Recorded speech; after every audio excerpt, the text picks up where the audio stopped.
बिस्मिल्लाहिर्रहमानिर्रहीम। Basic economics series के एक नए सेशन के साथ मैं आपकी खिदमत में हाज़िर हूँ। आज हमने जो चीज़ डिस्कस करनी है वो ये है कि इकोनॉमिक्स की जो मेन ब्रांचेस हैं, मेन शाखें कौन कौन सी हैं, कौन सी ब्रॉड फील्ड्स हैं जिनमें सब डिवीज़न की जाती है इकोनॉमिक्स की, जो ब्रॉड फील्ड है उसकी। तो आज हमने जो चीज़ कवर करनी है वो एक क्वेश्चन है, what are the main branches of the field of economics. Economics की जो फील्ड है उसके जो मेन ब्रांचेस हैं, उसकी जो आगे सब डिवीज़न है वो किस तरीके से की जाती है और वो कौन कौन सी ब्रांचेस हैं जिनमें इकोनॉमिक्स को मेनली डिवाइड किया जाता है। तो दो मेन ब्रांचेस हैं जिनमें इकोनॉमिक्स की फील्ड को डिवाइड किया जाता है मेनली। एक को माइक्रो इकोनॉमिक्स कहते हैं और दूसरी को मैक्रो इकोनॉमिक्स कहते हैं। अब ये क्या है, इनको हम कंपैरेटिवली स्टडी करेंगे। एक टेबल है आपके सामने, इसमें डिफरेंस का टाइटल है, इस टेबल के ऊपर आप देख रहे हैं। बेसिकली माइक्रो इकोनॉमिक्स और मैक्रो इकोनॉमिक्स का कंपैरिजन मैंने करने की कोशिश की है इस टेबल के ज़रिए। देखिए, जो वर्ड माइक्रो है इसका मतलब होता है स्मॉल यानी छोटा, और जो मैक्रो वर्ड है इसका जो मानी है वो होता है जी लार्ज, बड़ा।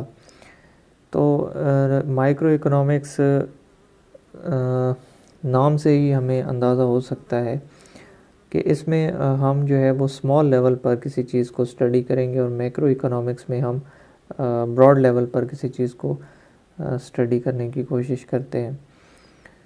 माइक्रो इकोनॉमिक्स जो है ये क्या है, ये स्टडी है इकोनॉमिक्स की किस लेवल पर, इंडिविजुअल लेवल पर, एक फ़र्द के लेवल पर जाकर हम देखते हैं, या एक ग्रुप के लेवल पर, या एक कंपनी के लेवल पर जाकर हम जो इकोनॉमिक डिसीजंस हैं उनको लेने की कोशिश करते हैं।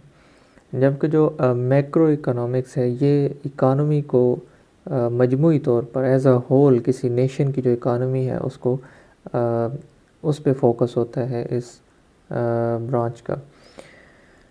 अब जो माइक्रो इकोनॉमिक्स है ये उन इश्यूज़ को फोकस करती है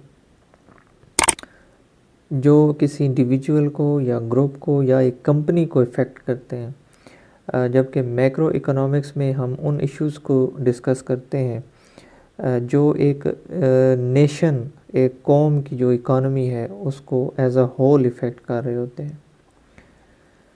कुछ एग्जांपल्स के थ्रू हम देखते हैं।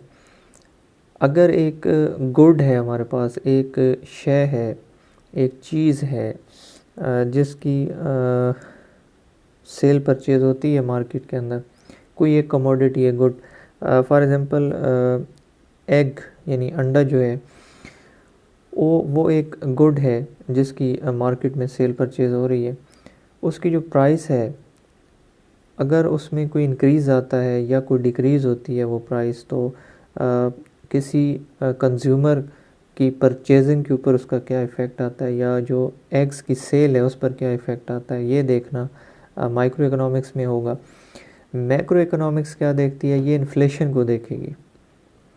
ये जो महंगाई है एज अ होल, पूरी जो नेशन की इकानमी है उसकी मजमूई जो सूरत हाल है, तमाम जो गुड्स हैं या कमोडिटीज़ हैं जो सेल परचेज़ हो रही है मार्केट के अंदर, उन तमाम के रेट्स के अंदर जो है वो अगर कोई इंक्रीज़ आ रहा है ग्रेजुअली, तो इसको हम इन्फ्लेशन कहते हैं। ये मैक्रो इकोनॉमिक्स के स्कोप के अंदर चीज़ आती है।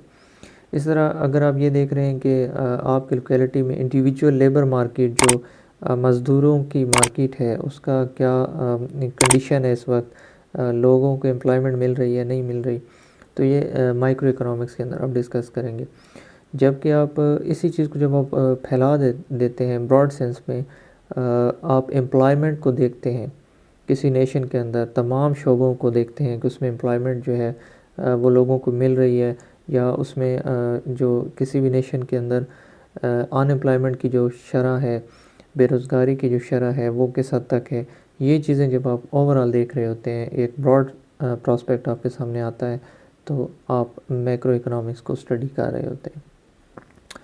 एक चीज़ है, कोई भी गुड है, जिस तरह शुगर है, इसकी सप्लाई को अगर आप देख रहे हैं तो ये माइक्रो इकोनॉमिक्स के अंदर आपका जो है वो फॉल करेगी चीज़, स्टडी। इसके अलावा लेकिन दूसरी साइड पे अगर आप जो शुगर की कैपेसिटी है प्रोड्यूस करने की किसी नेशन की, ओवरऑल कैपेसिटी जो है प्रोडक्शन की, पूरी नेशन की, पूरे कंट्री की, अगर आप उसको देख रहे हैं तो आप जो है वो मैक्रो इकोनॉमिक्स के अंदर आपकी स्टडी फॉल करेगी।